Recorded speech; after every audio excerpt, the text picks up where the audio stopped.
What we are very proud of now, the young generation, like Prime Minister Trudeau, that we penetrate the cabinets. I also want to reiterate how deeply sorry Canada is for the situation this put President Zelensky and the Ukrainian delegation in. It is extremely troubling to think that this egregious error is being politicized by Russia and its supporters to provide false propaganda about what Ukraine is fighting for. Why does this government treat Alberta like a fart in the room that nobody wants to talk about or acknowledge? I heard her say a word that I know is distinctly unparliamentary, and I think she may want to withdraw it. The word was F-A-R-T. I mean, we love your Mr. Trudeau. I mean, his family has always been such big fans about that.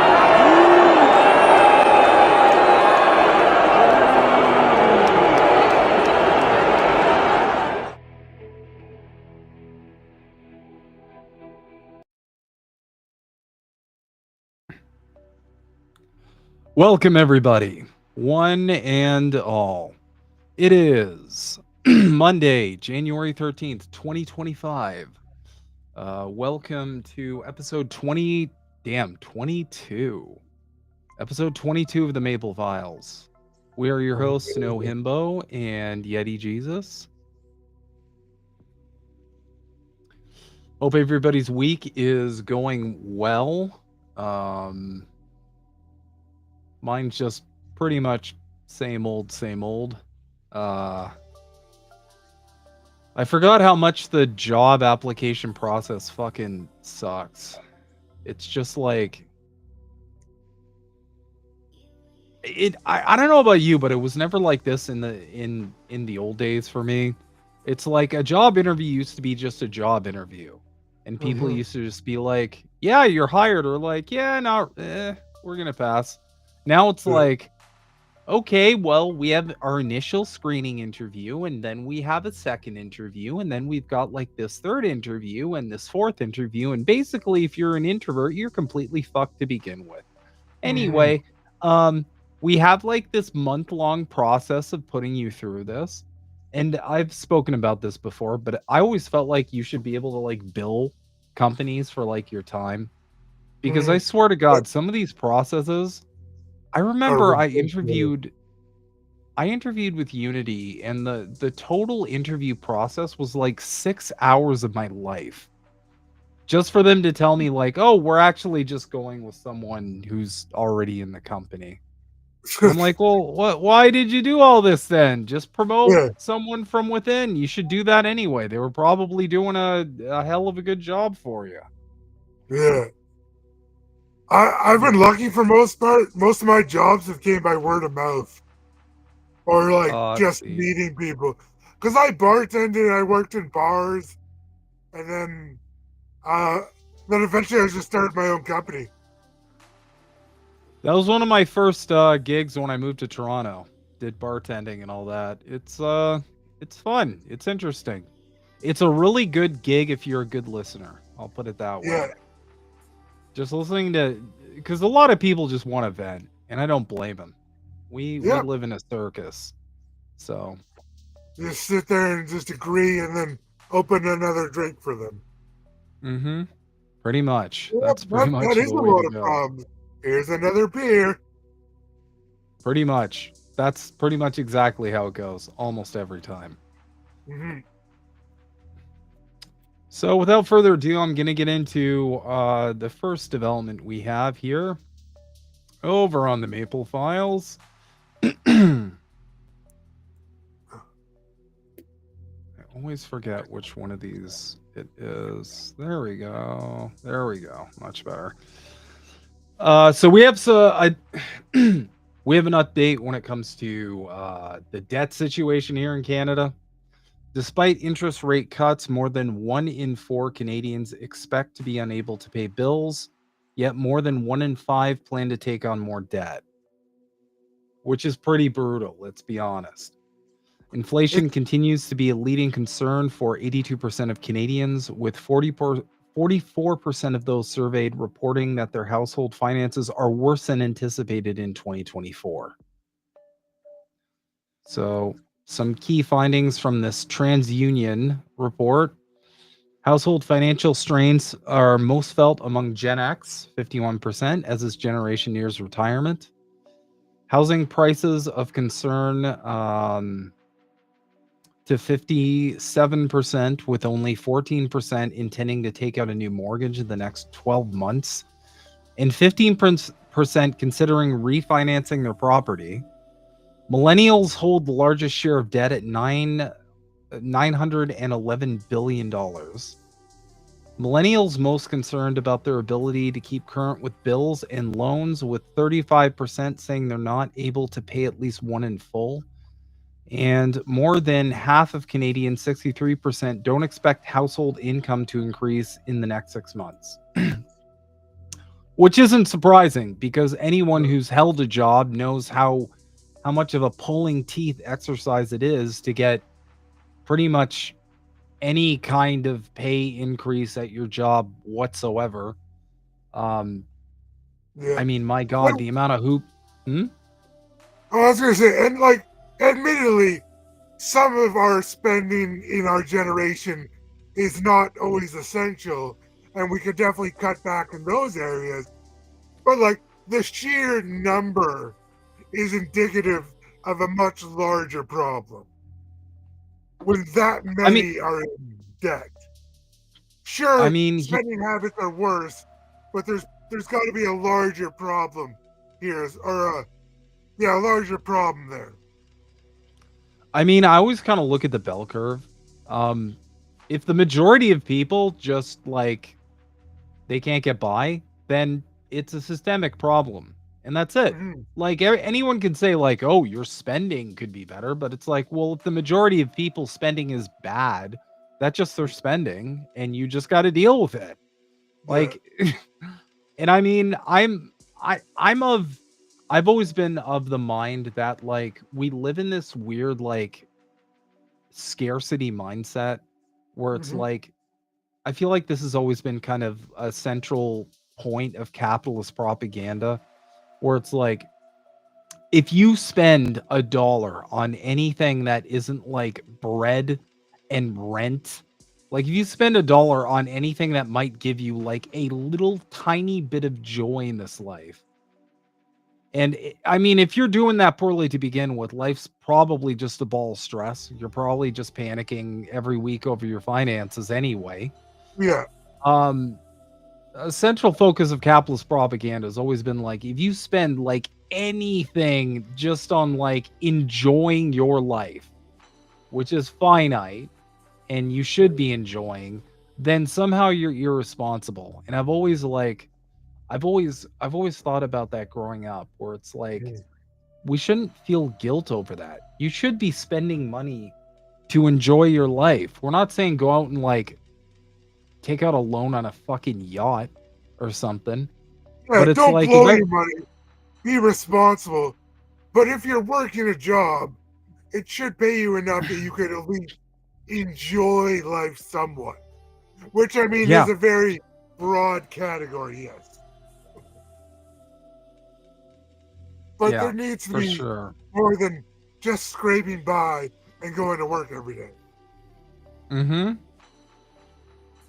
Anyway, the article gets into it. TransUnion's Q4 2024 Consumer Pulse Study reveals that Canadians continue to feel pressure on their personal finances, with over a quarter, 26%, of Canadians reporting that they anticipate not being able to pay at least one of their current bills and loans in full. This rate increases for millennials, with 35% reporting that they anticipate not being able to make at least one of their debt payments in full. This demographic also has the largest share of consumers by age group in Canada's credit market, holding 27% of credit accounts, debt-related balances, and surpassing baby boomers for the first time. Despite concerns around their personal finances, more than 1 in 5, 22% Canadians plan to take on additional credit or refinance existing credit in the next year, and of those, 43% anticipate applying for a new credit card. So what this is basically saying across the board is that our purchasing power is just not doing the job anymore. And purchase power isn't equivalent to the work being put out. Yep. And this concern around making debt repayments comes despite 79% of respondents revealing that their income remained flat or increased in the past 3 months, as well as further interest rate reductions from the Bank of Canada. Now, like, look, the crazy thing is, everybody I've talked to, pretty much everyone I've talked to, colleagues, friends, family, the only way to really increase your purchasing power, increase your income at this point is just to find a new fucking job. That's what everybody's saying. It's just like, yeah, don't bother. Like, your job's got you there, and they're just, and like, if you try and get more money, they're just going to fart out excuses. The only way to do it is one of two ways. One, you get a new job, or two, you go to your existing job, say you got a better offer from another company, and if they think you're valuable enough to the company, they give you a counter offer. I had that happen once. But most of the time, let's be real, they're just going to be like, okay, well, bye-bye. We're going to go hire someone for cheap. Yeah, they don't care about retention. It's the same thing with, like, a lot of companies used to have, like, loyalty programs, and they would really try to retain customers. Now it's, like, nothing but programs to get new customers. Yeah, and it's the same with companies. Like, it doesn't seem like any companies nowadays really care about turnover.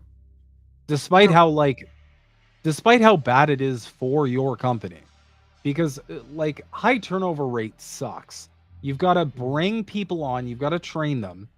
There's going to be a window where they're not going to be as productive, they're not going to be as knowledgeable, they're going to need more help, they're going to consume more resources. That's just how getting to know a new position goes across the board.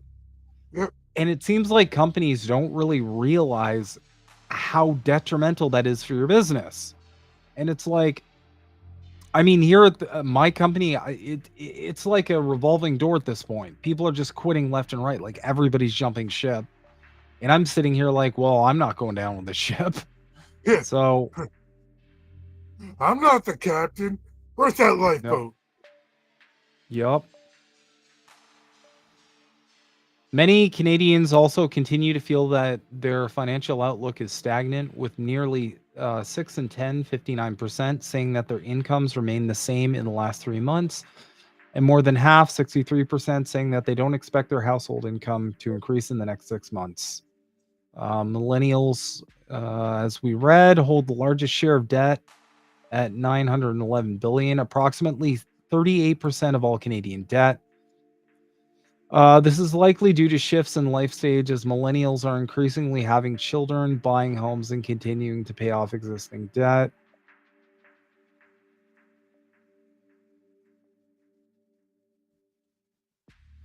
While economic indicators show that consumers are likely to enjoy some relief from their financial pressures in 2025, many are still navigating the challenges caused by the highest interest rates since 2001 we recently experienced, said Matthew Fabian, Director of Financial Services Research and Consulting at TransUnion Canada. With more than half of households expecting their income to stay the same in the next 12 months, added liquidity created by anticipated further interest rate cuts should create some room to breathe and fuel optimism for 2025. Other key findings of the study include Canadians continue to take on new debt despite repayment concerns.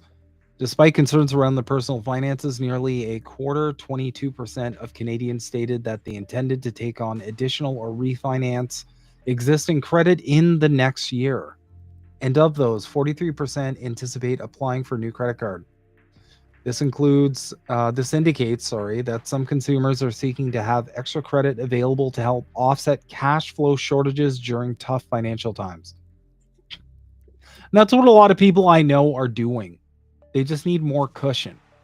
Because the thing is, in the society we live in, you always want some kind of cushion, because you're basically flat out terrified that like one hardship, one emergency, whatever, is going to start that cycle of you losing everything. Yeah. I know, and when you have a family, that's fucking terrifying. Mm-hmm. It is, like, that's the thing. And then, of course, that adds more stress to someone, which just weighs them down harder and harder as well. So you'll get people that start to spiral out of that, which is Mm-hmm. unfortunate because it's not going to be necessarily their fault either. Mm-hmm. Like, people's lives shouldn't be getting worse the longer they're working. Their lives should be getting better, with the exception of like some event like causing major issue. But it's like people have been working for 30 years, and all of a sudden their lives are getting pulled back. It's like, that wasn't the agreement. This is an interesting section. Among Canadians who said they cut back on discretionary spending like dining out, travel, and entertainment in the last 3 months, these are the types of spending they reported decreasing in that time. Dining out, 84%. Clothing and accessories, 59%. I love how, like, it's like, I guess I can't afford a shirt. Food delivery / ordering in, 58%. Entertainment and media, 50%. Large purchases, furniture, appliances, cars, etc., 47%.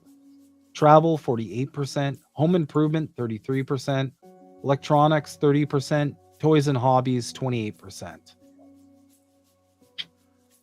Well, so a lot of those things are creature comforts, but that will affect a lot of people in the service industry. Mm-hmm. Because suddenly your tips are down 20, 30%. Yeah, that's the problem.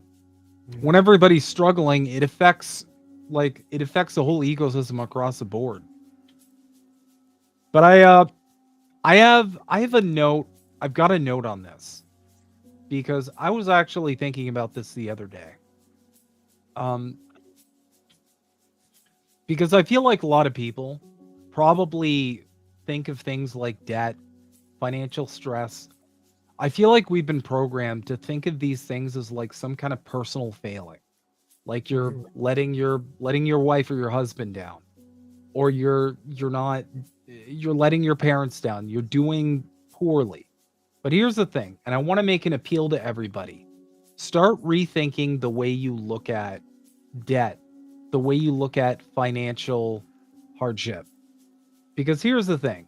If it's just you going through this, then yeah, there might be something you need to work on. But when the majority of the country is in debt, when the majority of the country is financially burdened, when the majority of the country isn't doing well, that becomes a systemic issue. And I've had to work on myself with this too, and I challenge everybody else to as well. Stop thinking about debt as a personal failing. Start thinking about it as a systemic failing. Because when the majority of people can't get by, that's a problem with the system. Yep. We're not all just fucking up together. There comes a point where you got to kind of look at the elephant in the room and go, okay, well, none of us are doing well. What gives? Yeah, what are we all doing, or what is going to cause all this? One of the two. Yeah, it's gonna get to the point, and of course the capitalist propaganda is gonna do what it does. Eventually it's gonna tell you, yeah, well, you need to stop buying bread. Okay? It's gonna get to that point where it's like, stop buying food, you'll be fine. Yeah. Don't eat this week. Yeah. So I want to challenge everybody. I really want to challenge everybody to rethink the way you look at debt. Period. Financial hardship. Period. You're not alone. We're all going through it. And I think it would be a lot more helpful if we adopted more of a we're in this together sort of mindset. Because realistically, I know debt can be scary. I know it can be like this big rain cloud floating over you. But if it's floating over everybody, then it's just something we're all collectively dealing with. That's the reality. It's all, struggling financially. When the majority of people are struggling financially, we're all either doing something wrong or the system is failing. And I think we know what which of those two reasonings probably make a bit more sense. Yeah. I don't think anybody's sure, happy. I was saying, sure, we do overspend as a society, but that's because we've been propagandized to constantly replace things, and we got to update this and update that, and right? So, Well, it's not just that. I mean, there's so many different factors as well. Products aren't built to last anymore. They're Nope. just not. You know, they're built so that you have to purchase that new phone or that new television or that new computer. You know, things don't last anymore. So that's one problem. The additional problem too is that, you know, it becomes a vicious cycle because people spend more on creature comforts when they're stressed. There's studies on this. There's psychological studies on this. I would know, having studied psychology myself. When all you're doing is stressing out about your finances, going out to dinner like once a month just to have a reprieve from like this goblin life we're all living is really nice. Sometimes you need it just for your own fucking sanity. Yeah. Just to go out and get like a once a nice month steak is or not something. excessive either. Well, nowadays it's like everyone I know is like, yeah, I've had a couple instances where it's like people wanted to go out to eat and it was like once a month and like, you know what? Like it's just not responsible. It's like, are we going to get to the point where we're literally just working all the time and just eating like ramen noodles? Because that's not a future I think we deserve. I think we can do better. Yeah, I agree. But I digress. That's that was just a quick note I wanted to make on rethinking how you look at debt. At the end of the day, we're all in this mess together. We're all suffering together. If you're succeeding, if you're thriving, I am absolutely happy for you. But looks like the majority of Canadians are not. And I keep looking at this news when it comes to Canadian debt and the financial situation we're going through, and I'm just seeing more and more bad news. So I wanted to inject a little bit of positivity insofar as like we've been propagandized into thinking that like any sort of financial struggle at all is our fault. That's propaganda. We all grew up with it. I grew up with it, absolutely. And you see it across all media where it's like if you're having any kind of financial hardship whatsoever, it's something you're doing wrong. And the purpose of that is so you don't question the system that you're suffering under.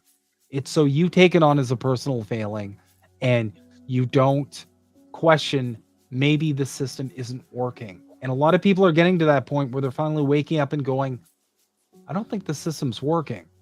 And that's why the propaganda has ramped up across social media, across media airwaves, because they don't want people, well, the rich and powerful, don't want you questioning the system because the system works out for them. But very well. But I'd just like to say that, you know, at the end of the day, if everybody you know is struggling alongside you, that's a shared struggle. That's a common cause. That's not a personal failing on you. So I know it's going to take a lot, but the next time you stress out over debt or financial hardship, or maybe I won't be able to make rent this month, just know that it's not your fault. You didn't magically ask for your purchasing power to be insufficient. You didn't ask for your labor to be exploited by people who are just going to continue to stack jet skis in their fucking cottage. You didn't ask for that. Nobody did. I didn't. I work my ass off every week. I'd like to see a return on it, at least enough to get by. You know, everybody's in the same boat. So yep. That's just a quick note that, you know what, like when everybody's suffering together, you know, we're either all doing something wrong and we got to change the system anyway, or, you know, we're doing everything right and that just isn't working anymore. Either way, it should promote some revolutionary fervor. Because if we keep going status quo, and I'll make a side note.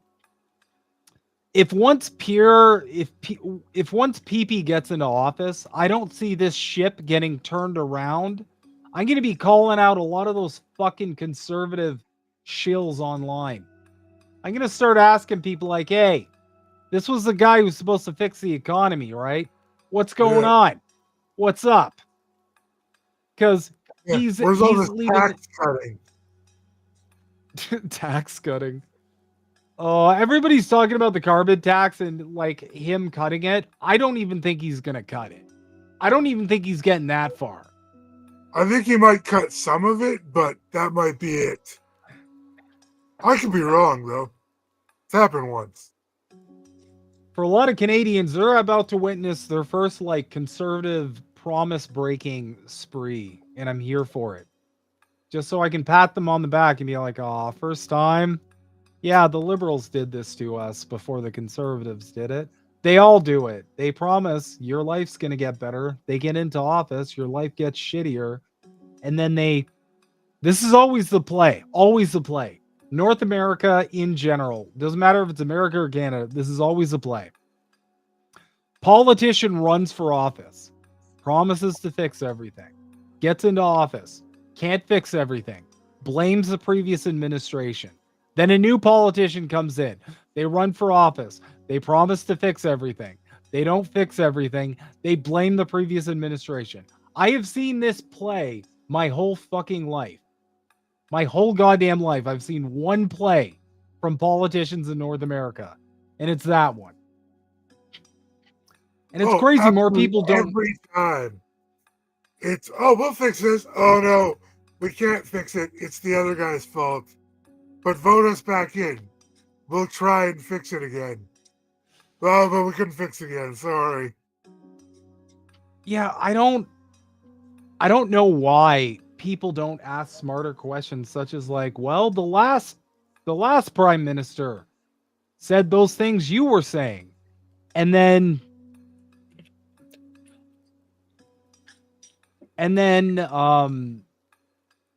it's always the same. I always want to just ask that main question, like, okay, but the last politician, like, they said the same thing you're saying, and then they got into office, and they didn't fix anything and just blamed the other guys. Because that's what Trudy did.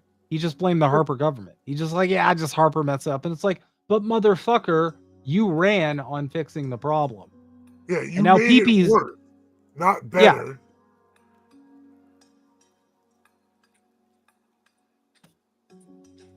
Medic droid. I love that we have trolls now.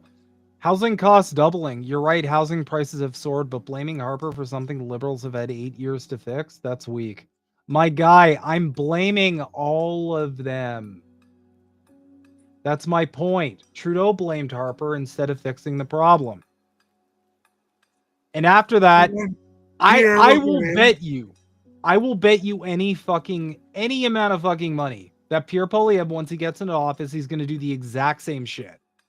He's going to blame Trudeau, say he just messed up too bad, and he can't fix the problem. Because I'm old enough to see this playbook. It's every election cycle. Doesn't matter if it's liberal or conservative. They both do it. Vote for me. I'm going to fix it all. They get into office. They just kick the ball back to the previous administration. Yeah, right? They always promise everything and then deliver absolutely nothing. I'm willing to bet. Like, oh, it wasn't our fault. Whose fault was it? You were the one who promised it. Perfect example was Trump running on the grocery prices. And then the second he gets elected, he walks it back and goes, well, once they're high, it's just, it's really hard to lower them. It's the same play every goddamn time. Every time. Mm-hmm. But that's kind of my closing thoughts on the debt situation. Guys, just don't take it on yourself. It's rough out there. And, you can't, what's that old saying? You can't get blood from a stone. Right? So. I mean, that is true. We have some more developments, though. I don't think anybody knows what to think of this. This is from Stephen Chuckery, who I don't know if he's just another like conservative bot, like another conservative propagandist, or if he's like just a normal dude. But it's like, let's do this, Canada. And apparently they're having I don't even know what to make of this, really. It's Convoy 2.0, but it's to what, force them to it's to force them to call an election. Which, I'm sorry, this is like, even for a conservative led movement, this is really cucked. Cause you're like, what? You're so like nervous and panicky over the state of your country that you have to force the conservatives to get in right away.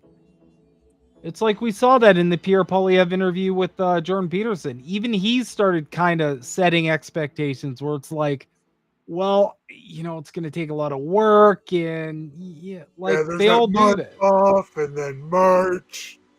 Mm-hmm. But like, I don't even know who this is for. I don't even know what the point of this is. Like, it makes no sense. But I'm seeing this across the board.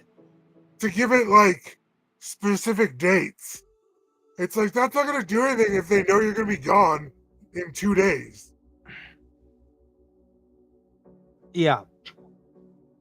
And also, like, I'm sorry. I know we refer to the trucker convoy as a great, like, template for actual, like, direct action and revolutionary change. To any liberals who might get triggered by that, don't. I'm just saying the strategy was good. It was a good strategy. It brought a lot of people of all classes together, so. But what bugs me is, why can't we ever get this kind of, why are we getting this kind of energy for like this weak ass, we're all gonna organize to make sure that our politician gets into office.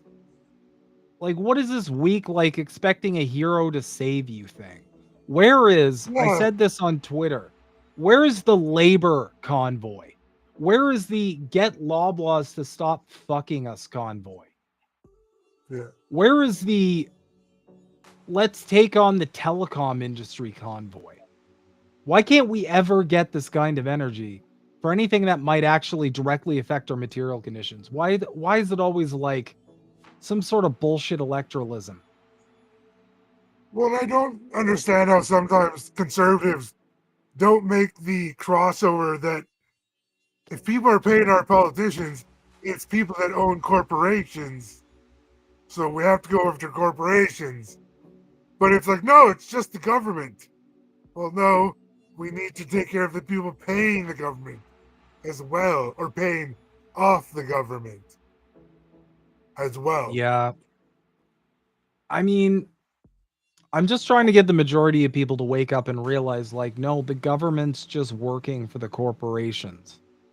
Here are the receipts. You can look all of this up. That's just reality. That's what's happening. And so it doesn't matter if you've got a liberal prime minister or a conservative prime minister. Okay? They don't work for you. I'm begging Canadians to realize this. Your government does not fucking work for you. It hasn't in a very long time. It's not going to change if you get in Pierre Poilievre or whatever other controlled opposition they push in front of your face and go, this is the new guy. He's going to fix it. The game is rigged, guys. The only way we are going to make life better for ourselves is if we do it ourselves. And I know it's hard and I know it's scary, but that's reality. We need to stop relying on these silver spoon political con men in order to fix the mess we're in. But I get it. And at all the Canadian conservatives, I get it. It's a lot easier to just vote and just sit back and go back to brunch and just hope that your magic man is going to fix it all. all the people who are cheering for Pierre Poilievre right now, just got to say, you know, at one point in time, that was me. I never fully supported the Liberals. I never fully supported Justin Trudeau, but I voted for him the first time because I was like, okay, well, by my logic, if he's gonna tackle electoral reform, that means in the future we don't have to make this weird strategic voting, and we can get in an actual party that's going to represent the working class. That was my calculation. But, you know, back in the day, yeah, like I felt the same way about Jack Layton. You know, like I've been where a lot of conservatives are at right now when it comes to Pierre. I get it. I get you guys. But I digress. Back to the convoy, because we kind of slipped off the road a little bit there, but that was mostly my fault. It's frustrating to me how we can never get like this kind of like convoy, like direct action energy, how we can never get that going. Together, kind of. Yeah. How we can never get that fucking going for anything that's actually going to threaten power, for anything that's actually going to threaten the billionaires that are squeezing us for every last penny we have. But I did see an article. This is from a website called Convoy Watch. I'm not super familiar. Apparently it just tracks like, I don't know, like trucker convoys or something. But it's interesting. Freedom Convoy leaders are trying to stop a planned election convoy to Ottawa. Convoy leaders are publicly disavowing a brand new convoy that is aiming to force Justin Trudeau to call a snap election. Leaders of the original 2022 Freedom Convoy are scrambling to pour cold water on plans for a so-called election convoy. The proposed election convoy, which is being planned to coincide with the Freedom Convoy's 3-year anniversary, is pitching itself as a protest against Justin Trudeau's prorogation of Parliament to force a snap election.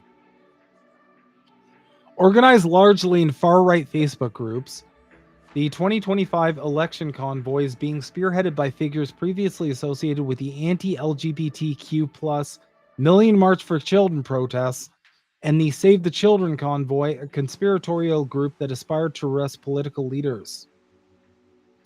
Convoy 2025 hashtag trended in recent days on Elon Musk's X.com. Again, I mean, of course they're going to be doing the culture war thing. That's always going to be a popular psyop. And yes, I'm always going to call it a psyop because holy shit. Why aren't you out there screaming at corporations? Stop arguing over bathrooms. You're not serious people. Among the most prominent voices speaking out against the planned election convoy are Chris Barber and Tom Quiggin, two people with leadership roles in the 2022 Freedom Convoy. Barber is a founding organizer of the 2022 Freedom Convoy, while Quiggin, a former RCMP intelligence officer, advised the convoy's leadership team by producing daily intel reports. This is a bad idea on so many different levels, Quiggin said of the planned election convoy Friday on X. I'll be staying as far away as possible from this event should it get going. Agreed, innocent people will get hurt again, Barber replied. Activists and influencers give election convoy the cold shoulder. Other activists and influencers linked to convoy and convoy adjacent groups are also telling followers they're steering clear of the election convoy. Eddie Cornell, convoy co-founder of convoy spin-off group Veterans for Freedom, I too do not support this idea. Jeff Evely, V4F leader and PPC candidate, I wonder if Convoy 2.0 will result in the emergency the Liberals need for them to continue cleaving to power until the fall of 2026. Yukon Strong, convoy influencer. Meh, sorry guys. Don't think I'm on board this time around. It just seems kind of redundant to me. The Pleb, convoy influencer and Pierre Poilievre admirer. This convoy is completely pointless. God, that Pleb guy has to be on the payroll. Has to be on the payroll. Just gotta say. Gordon Bear. Just such vague insult at people all the time. Yeah, and they're pretty much saying like something's kind of off here. And I just gotta ask, like, can we have a convoy that actually results in people's material conditions improving? Why don't we set that as a goal for 2025? Let's have a labor convoy where we all get together and demand A, that the government stop favoring corporations over working class people, and B, demand that the government do something about what corporations are up to. And if you want to know what corporations are up to, that leads us firmly into our next segment. You guys may have seen this, you may have not, but we'll go over it. Loblaws apologizes after underweighted meat sold in Western Canada stores. So again, all this rhetoric about rising grocery prices. How many times has Loblaws got busted for crap now? They got busted for overpriced or basically running bread scheme. Yep. They got that fridge thing. Now this. Yeah, they're just soaking people. So whenever people talk about the price of groceries, I'm like, well, are the grocery corporations just fucking people? And the answer is always yes. Loblaws is No, it's the government. Yeah. So we government. Well, it's partially the government because they should be doing something about this shit. But again, the government is subservient to these large corporations, so that's why nothing ever gets done. Well, that's the one big thing too, is that we're gonna somehow need to rein in economics, because, like, as Miss Getty pointed out, it's like you can't just keep paying people more and more either, because then the price of everything else keeps going up. In theory as well, but we need to like rein the prices back in. Well, which means have to kind of rein corporations in. That's kind of the thing that nobody wants to do. That's my primary critique of the carbon tax. It's like, don't pass the costs on to the consumer just because you're scared of regulating these industries that are contributing primarily to the problem. Regulate the industries. Yeah. That's what you should be doing. You shouldn't be forcing working class people who are already squeezed to shoulder yet another expense. We're good. We're all set. Yeah. Start putting the cost back on the people causing the issues, like you said. Anyway, Loblaw is apologizing after the grocer confirmed some meat products sold in stores across Western Canada were underweighted compared with what was posted on the label, leading to some customers being overcharged. Would you look at that? The grocer confirmed the discrepancies to global news after the problems were exposed in a CBC News investigation published Thursday. A Loblaw spokesperson told Global News in an email that the issues were tied to a small number of meat products sold in select stores in Western Canada. I'm sure. The CBC investigation found underweighted meat products in as many as 80 stores over an undisclosed period ending December 2023, but identified additional issues of underweighting in additional Loblaw stores after that date, as well as in one Sobeys owned grocer and a Walmart. So it's not just Loblaws. The place where you get your food is just ripping you off. And that's it. Well, and they try to act like they're trying to excuse it like it was a one-off, but like it was like how many times? Like that was clearly a company initiative. If that many stores were all doing the exact same thing, that wasn't an oopsie. We all just happened to do that. That had to be from corporate. And also, not for nothing, but like, there's only so many times that a company can get caught with its pants down ripping off consumers before you have to just assume They're just ripping off consumers, and that's what they're doing. all And the the thing time. is, Mhm. if we let them get away with it, like, okay, so what is going to be done about this? Because if here's my problem. If this cycle is just corporation rips off consumers, corporation says sorry, promises to do better, and then we catch the corporation ripping off the consumer again, there's no solution to the problem. I don't know, we'll get a second story. That's 2 stories. Yeah, exactly. The story reported that prices were inflated by between 4 and 11% due to the errors. The discrepancy appeared to happen when food products were weighed to include the packaging, which runs counter to Canadian Food Inspection Agency CFIA guidelines, according to the CBC investigation. Look at this shit. Look at this bullshit. Unfortunately, the error happened as we were converting our meat trays to a more environmentally friendly format and was corrected when discovered. Really? You're gonna woke your way out of this? We're really gonna try and So they've been always weighing their meat with the trays then, is what they're saying. They're really trying to virtue signal their way out of this. Like, oh yeah, the error was made because we care too much about the things that matter.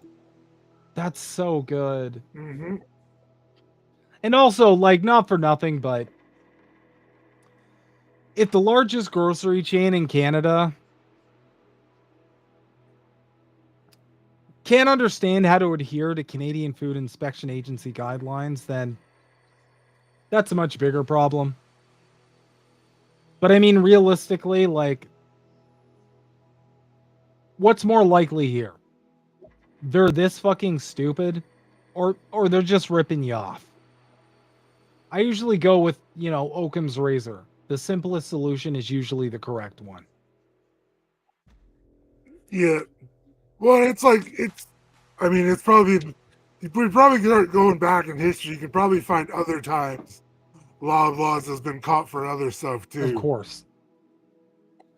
Loblaws said it addressed inconsistencies in the 2 additional stores identified by CBC, adding that 97% of the company's stores were unaffected. The spokesperson said the grocer has robust internal processes and controls in place. This is just 100% corpo speak. I'm sorry. Yeah. But they are subject to the occasional operational error. Yeah. That's why we need the government to give us the loan that we don't have to pay back so we can fix our machines. It's always something like that. Thank you. Global News. For just $1,000 a day, you can take care of a billionaire. Mm-hmm. Give generously. Global News has reached out to Sobeys and Walmart Canada for comment on the reporting underweighting at those stores. A Sobeys spokesperson told Global News in an email that it takes the issue of weighing products seriously, adding it believes the case was isolated. Wow, that sounds familiar. The grocer, whose brands are owned by parent Empire Co., has taken steps to reinforce its procedures according to the statement. Loblaws' statement acknowledged that any pricing issue that results in an overcharge is one too many. We apologize for these errors, the statement said. Loblaws said it was implementing a discount on select meat products in the affected stores, which will be visible on customers' receipts. The spokesperson did not disclose the size of the discount nor the names of the impacted stores. Of course they didn't, because at the end of the day, as long as they profit, as long as they have a good fiscal quarter, it doesn't fucking matter to these ghouls.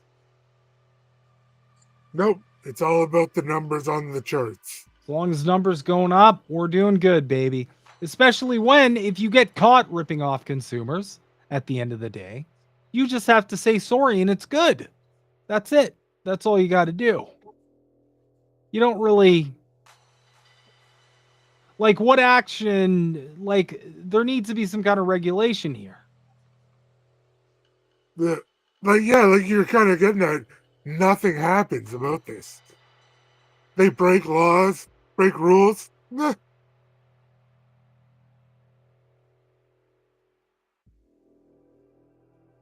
But we're getting to the meat and potatoes here. The CFIA confirmed to Global News on Friday that the agency had responded to complaints about misweighted items at grocery stores, including Loblaws, but did not say whether problems were identified at any particular grocer. The CFIA took action in every case where there was a misweighed product. In cases where there were errors in the declared net weight, implicated companies took corrective actions to address the cause of the error, a spokesperson said in an email. The spokesperson added that when infractions are discovered, grocers will face repercussions that are proportionate to food safety risk and the seriousness of the non-compliance. If a food business was found to be non-compliant again, we would take this into consideration in determining further enforcement actions, the CFIA response read. Mike von Massow, a food economist with the University of Guelph, told Global News he would be surprised if the underweighing was nefarious.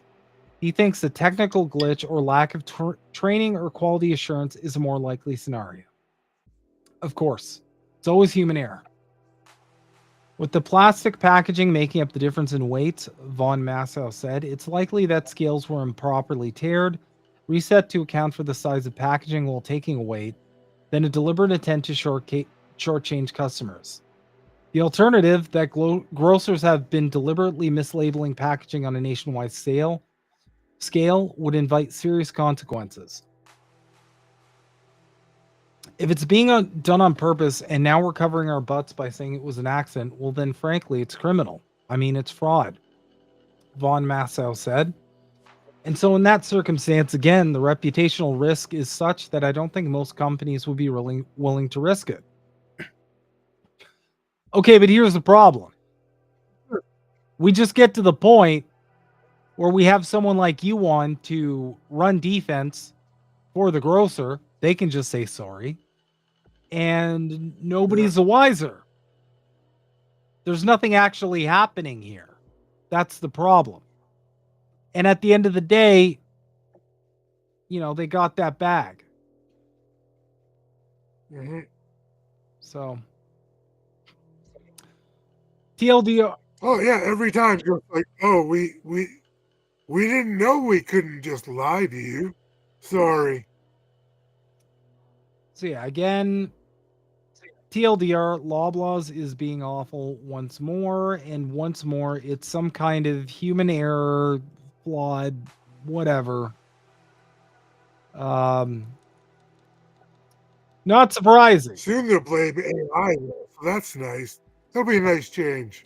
I like the touch when they were like trying to pass like ripping people off as like, oh, it was actually because we were trying to be good people and switch to a more environmentally friendly thing. So if you criticize us, you're going to get that extra guilt of like attacking someone who's trying to do the right thing. I get it. I get these psychological tricks. I understand it all. I see what y'all are doing. What the weight difference in those packaging are. So I wonder what the actual difference in the weight of the packaging are. I mean, that's the crazy part. It's like it was up to an 11% discrepancy. Most of the meat is just styrofoam and plastic. Yeah. The overwhelming majority of meat I purchase is just styrofoam and plastic. It weighs barely nothing. So, oh yeah, styrofoam is basically weightless. Yes. For that size. So right off the bat, I'm like, okay, I guess I'll buy it, but I mean, 11% of a steak is the styrofoam package we had. But what size of steak was this? But also, like, really? You guys just like it just slipped? You made a boo-boo? I don't know. Seems like y'all were just caught ripping people off. And that's all this ever fucking was. Mm-hmm. But I digress. Our final bit of coverage comes from our friends over at Rabble. Concerns yes. mount over next stage of dental care plan. Dentists say the plan is an overdue step in increasing dental care accessibility in Canada. The Canadian Dental Care Plan, CDCP, is expected to extend coverage to its largest cohort soon, 18 to 65-year-olds with a net family income of less than $90,000 who are not covered by private dental insurance. Which I will be the first one to say that's a step in the right direction. The fact that any developed nation does not have socialized dental care is insane. First off, dental care is absolutely healthcare. I don't know how we got to the point where this suddenly has an exemption from like just general health services, but like it's your teeth. You can actually have like heart problems if you don't take care of your dental health. So Well, part of the transplant relisting phase is getting my teeth checked out, making sure there's no issues with anything like infections or any of that stuff as well. yeah, I mean, I remember a famous actor from that TV show Angel. I remember they actually died because of heart failure due to like dental issues. So it's no joke. Anyway, the plan, which first launched in December 2023, currently covers seniors aged 65 and older, children under the age of 18, and Canadians with a disability tax credit for 2023. But the exact date for the plan's extension has yet to be announced. In October 2024, Health Minister Mark Holland said the plan would be extended in early 2025. In an email to rabble.ca, Health Canada said they cannot confirm when the plan would be extended. Brandon Duche, a dentist based in Nova Scotia and founder of the Coalition for Dental Care, a group that advocates for a universal publicly funded dental care system, said he's worried about what this means for the plan's rollout.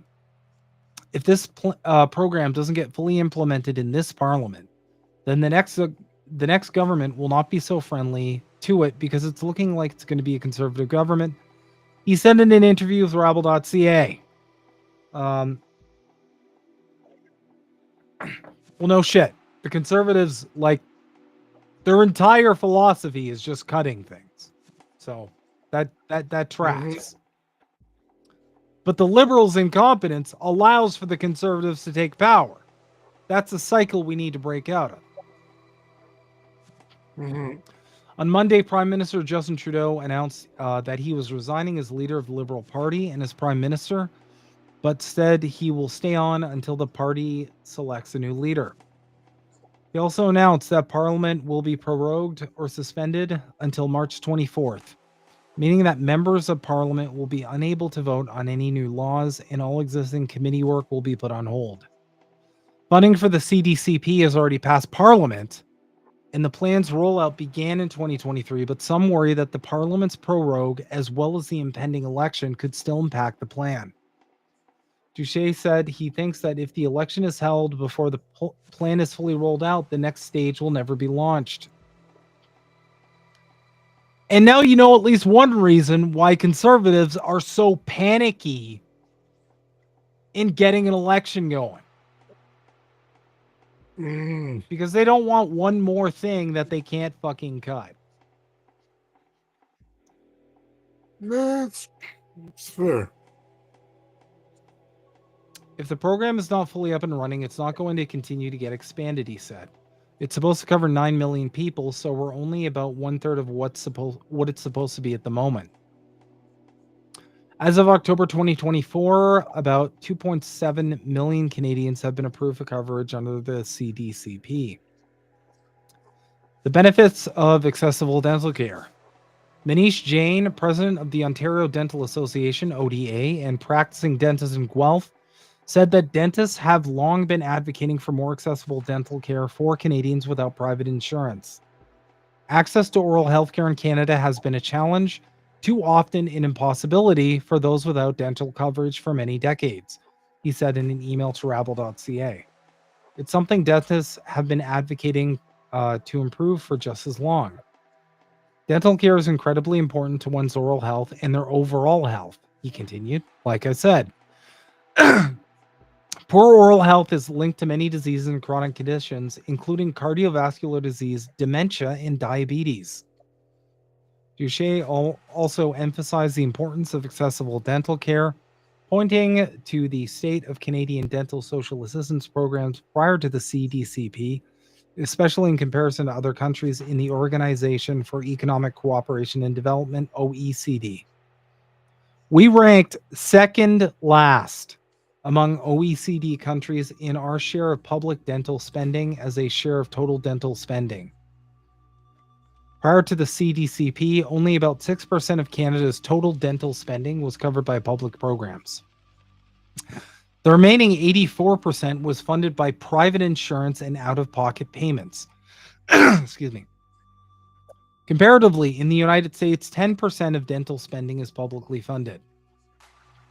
Duche said that because of limited funding, past programs have been inadequate and have resulted in some patients taking matters into their own hands. These programs often cover only emergency services like extractions and neglect, preventative services, and early intervention, he said, and the fees the programs pay out are around half what the provincial fee guides pay. Duche explained that prior to the CDCP, many dentists were being forced to take a hit on the cost of their services, resulting in some refusing to take on patients covered by public programs. He also said that some patients, often without the means, have been forced to pay the remaining price of their care out of pocket.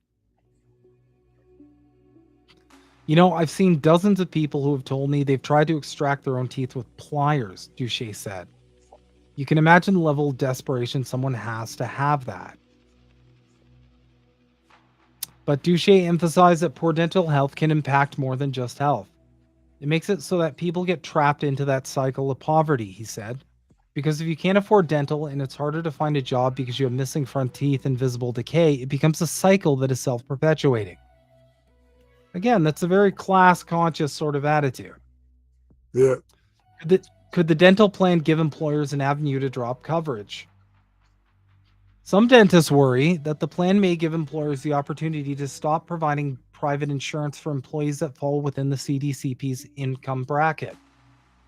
An unintended consequence of the Canadian Dental Care Plan is the risk of employers dropping dental coverage for employees, and a plan is needed to mitigate this risk, the Canadian Dental Association said in a statement. Jane said this is also a concern of the ODA, which is a member of the Canadian Dental Association. We worry that employers may drop coverage for workers who would otherwise be eligible for the CDCP, he said. Jane explained that this could greatly increase the cost of the CDCP, resulting in the government being forced to make reductions in the plan to keep up with demand. He said he also worries that this may force Canadians within certain income brackets to pay more for dental care. Under the CDCP, those with a household income in the bracket of 70 to 90,000 must cover between 40 to 60% of their care, as well as additional fees not covered by the plan. If employers drop their coverage, employees may end up paying more than with their previous private coverage. But Duche said he isn't concerned about de-insurance. If some corporation is going to get rid of their dental coverage, they should also be paying taxes to what would be the funding of their dental plan or having some source of progressive taxation. He said simply, it's a very easy thing to do. So that's where we're at. I'm not super optimistic given the incoming government. But at least we understand why the Conservatives are so frantic to get into office. Mm-hmm. Well, yeah, it makes sense because that's a lot of money that's going to cost them. So. Yep. And it's one last thing that's going to be harder to cut, really. Mm. Anyway, that's our show for this week. Thank you guys so much for joining us. Yeti, any final thoughts?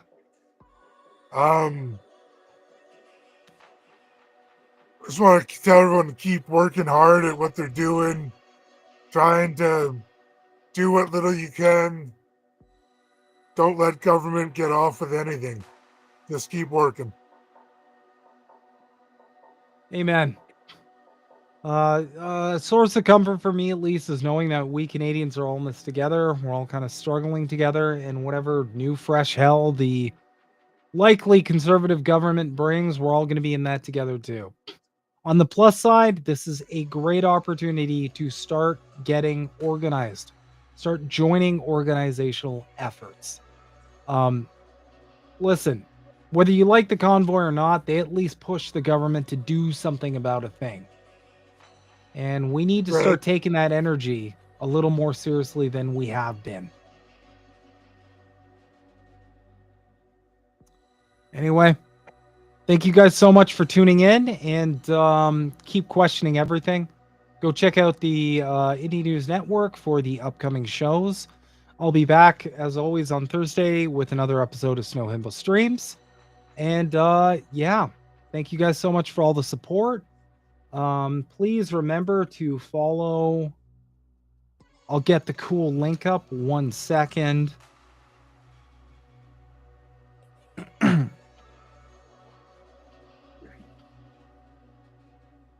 Please remember to follow us on YouTube at youtube.com/@_the_maple. Sorry, @the_maple_files. And that's all for tonight. Have a great night, everybody, and hang in there. It'll get better one day. I promise.